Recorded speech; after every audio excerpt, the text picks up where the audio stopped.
Welcome back to another video on the Great Point Media pages. Super grateful.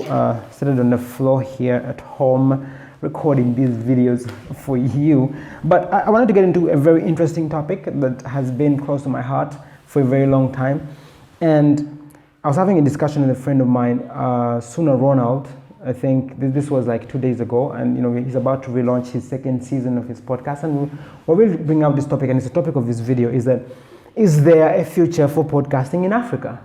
And we really wanted to get into it, like, what does the future look like for podcasting in Africa? Of course, those of you who don't know what podcasting is, we have to first define it, but personally, I see podcasting as radio 2.0. Right now, of course, across Africa, radio is king. Radio, like, people listen to radios in their cars, listen to radios at home. It's like people listen to radios on the small Vida phones and all these things. It's like radio is king. But we all know that podcasting it's such a new medium that before, even in the 90s, there was a form of podcasting. But what happens in Africa in this sense for podcasts? What exactly is going on? And a few friends of mine have been producing their podcasts, and they're averaging around 1,000 views, 2,000 views, and it's always like, these views are little. But in my mind, I'm like, if you look at internet penetration, because podcasting essentially sits on the internet as a platform, so it is the radio of the internet. And that's how I see it. My definition may be wrong, but please feel free to let me know, what do you feel podcasting actually means in Africa? But the few things I do believe that why podcasting is going to win in Africa, why I do believe there's a future in podcasting in Africa, is number one, it is mobile powered. Like in Africa, we have right now, we are looking at 60% mobile penetration. That means there's a 40% of the continent, by the way, if we delete the Sahara Desert out of that, but there's 40% of the continent that just hasn't had the small little mobile phones, right? And that's where it starts. You get that little mobile phone, then you advance to a Techno, then a Spark, and then Samsung, and then the iPhone. Then you do see that sooner or later we're going to have 100% mobile penetration, and the habits are still the same. People want to listen to something, people want to still enjoy. So why I believe there's a future for podcasting is because it's mobile powered. People listen to the podcast on the go. People listen to the podcast when they're working out the gym. Mobile. It's not like radio, which you have to carry around, which is in your car, something like that. And why I do believe that there is a future for podcasting is, of course, has to do with the nature of the content. Podcasts seem to be fun. The only thing that comes close to podcast, I would say, on radio is the morning show, because the morning show is always fun, but then it's full of all these ads. But people want to hear something fun without the advertisements. Okay, put the advert in the beginning, let's get done with it. I want my 1 hour with no ads in it. And usually radio fails at that because radio airtime is really valuable. Podcasting gives that avenue to people to enjoy fun content. And with the new generation, of course, getting into mobile and everything, I do believe that's going to be a very powerful thing. Another reason why I believe in podcasting is that radio, as we know it in Africa, must die. Radio has to go. And of course, 10 years from now, I may come back to this video and say, oh my God, I was wrong about that. But why I do believe radio dies is for one simple thing. The unfiltered nature that podcasts have. In that there's a lot of limitations when it comes to radio. The different countries, of course, have like, for example, in Uganda here, we have the Uganda Communications Commission. There's some words you cannot say on radio. There's some things you cannot say on radio. And of course, a lot of radio stations violate that, and when it's violated, and then they can come after you, give you huge fines. But over the internet, bro, it's unruly out here.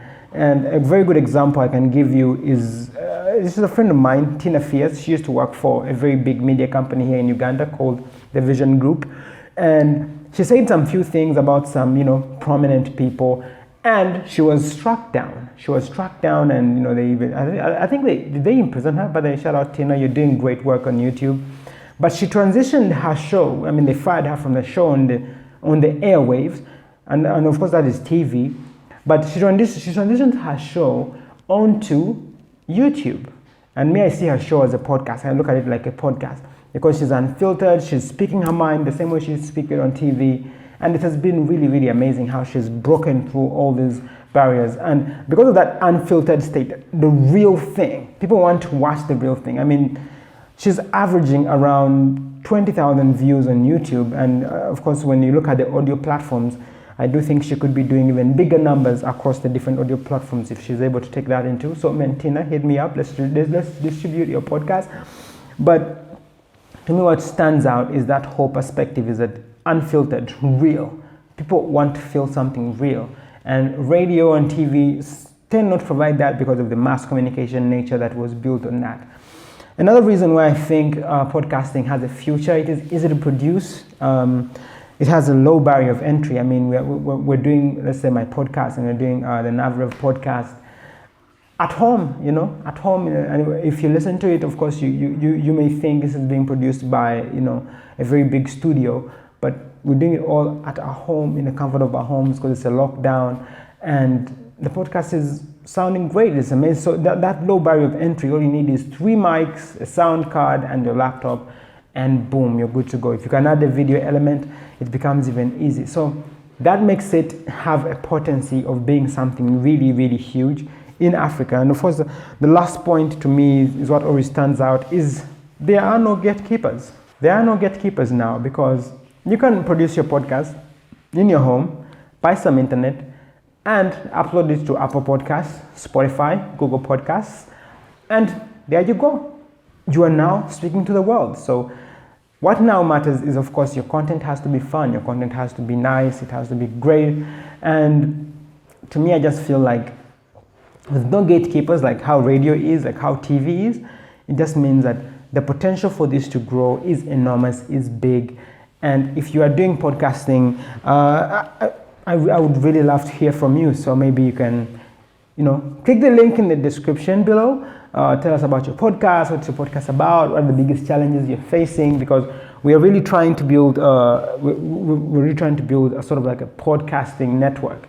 And it would be nice to know other podcasters out there. If you're producing a podcast, if you feel that sound quality is a problem, like anything, you feel like, I really need improvement on this, we could be able to give you a shout and get your podcast going. Especially when it comes to, I feel like the biggest weakness in podcasting right now is people getting the right audience for their podcast. And podcasts, why they're so powerful, is that once people subscribe to your podcast, they are yours forever. These are your friends. This is your community, and it really becomes a powerful thing. So thank you for watching this video, and I'll see you in the next one.